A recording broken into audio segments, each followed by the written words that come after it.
Saw a video last night. There was a young lady that was talking about someone who had said, like, well, the problem with people today is they're just not working hard enough. And I had jokingly said, well, commented that, well, yeah, I mean, I'm sure that the first ghost that visit him will be the ghost of Christmas past and so forth.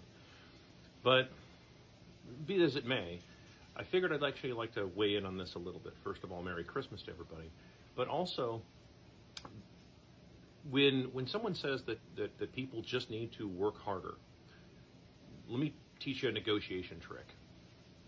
Ask them, what do you mean by work harder? Lawyers do this all the time, okay? It's just a matter of getting people to start defining the words that come pouring out of their cunt mouths. Keep in mind, a lot of people say a lot of stupid shit all the time, and they don't think first of what they're going to say. So, and some people say things just because they don't know what else to say. So they just say something like, well, work harder. I'm like, okay, well, what does that actually mean? Explain to me, give me a definition, because is it a number of hours? Is it a number of days in the week? Is it a type of job? Is there a requisite amount of sweat that you should be burning off, through your pores on a daily basis? Like explain to me what exactly work harder means. And then also, how long are you supposed to do that for? Before you're able to, I don't know, do things like buy a house, be able to join a bowling league, have a car that runs, and be able to own a lot of your life, and especially with the quality that existed back in the day, because a lot of cars, are now a lot of not just cars, but a lot of things are being built to hasten entropy. This creates, it's called planned obsolescence. It's where you just keep building garbage, so that people have to keep buying more and more shit, so that way they can't own it for any real length of time. Notice a lot of stuff isn't made out of machined stainless steel anymore. It's made out of cheap garbage plastic from China and elsewhere. So, as an example. So, that's a part that I would say that, that we should, I guess you could learn. Something you can take with you is just ask them to give a definition. What do you mean by work harder, or work more, or do more of this, do more of that? What do you mean by that? That segues also into something I want to teach really quickly here, briefly how to negotiate something, and to think about it like this. Have you ever, I'm going to shift gears, but it's related. Have you ever talked to somebody that you were nervous to talk with, or met somebody that you were like nervous to meet them? Like the CEO is going to fly in from, whatever on high ivory tower that he lives in, and he's going to come down and you're going to meet him, and you guys are kind of, you're kind of like nervous to meet him. There's only two reasons that you're typically nervous to meet somebody or talk to somebody or engage with them somehow. Is they either have something that you want, right?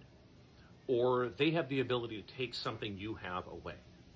Right? So think about it like that. So think of it like let's say you're in court, right? And there's a judge there, and the judge has the power to take away everything you have, right? So you're nervous because he can't take away shit. Most of those guys are a bunch of shit bags, pedophile shit bags, Epstein Island customers and shit. But what they can do is order a bunch of order following, fucktards, cops and others and stuff to go and do it, and they'll just obey orders because they're just a bunch of fucking morons.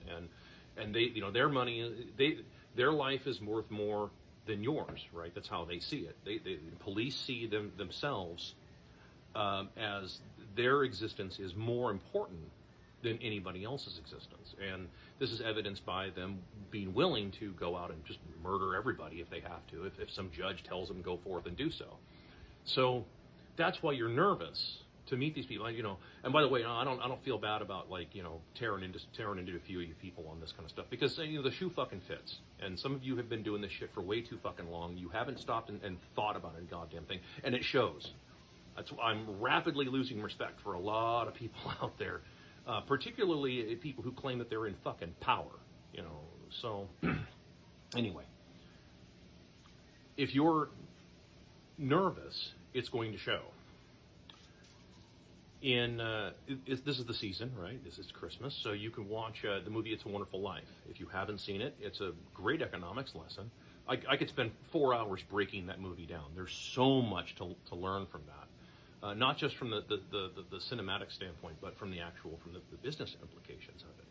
But if you watch, there's a scene where George Bailey is being offered this job. He's being offered a lot of money, a lot of prestige and clout by Potter. He's being offered all of this, and then he's like, "Wow, I mean, you're offering all this." Then he stands up to shake Potter's hand, right?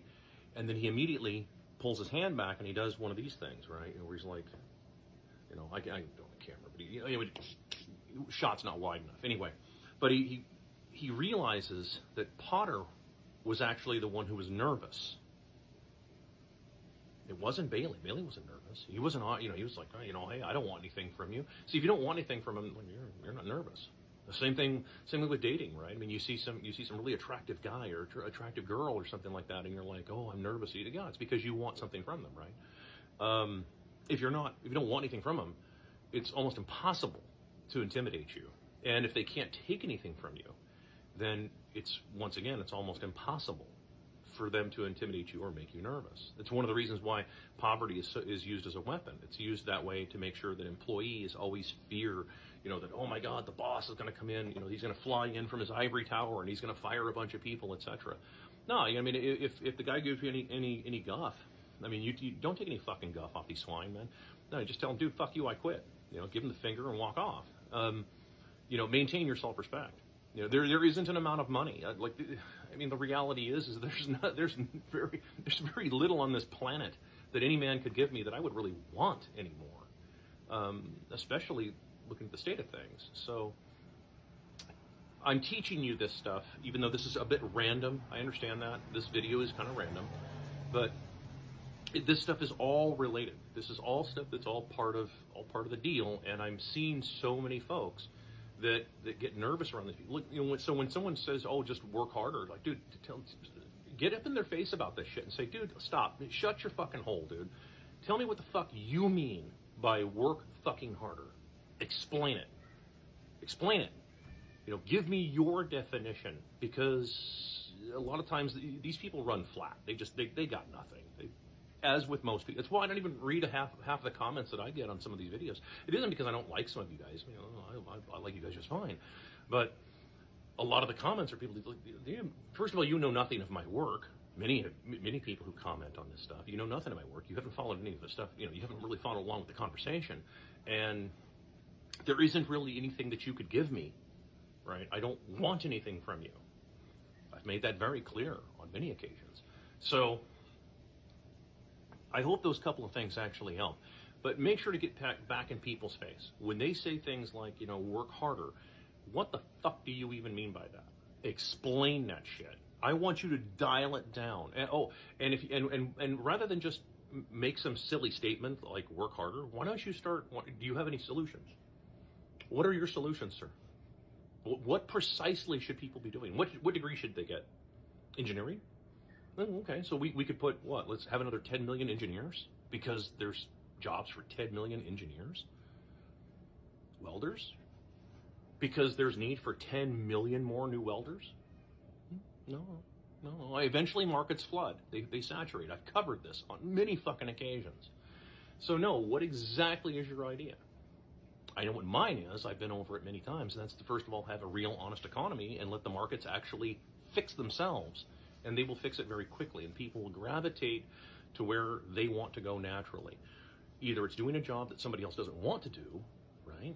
And so they get more money for it because they're doing something that everybody else doesn't want to do, or they do a job that they love doing, but it doesn't pay a lot of money, but they get more fulfillment out of it, right? People gravitate. And when you have an honest economy, when you have an actual market that works, that shit figures itself out really quickly.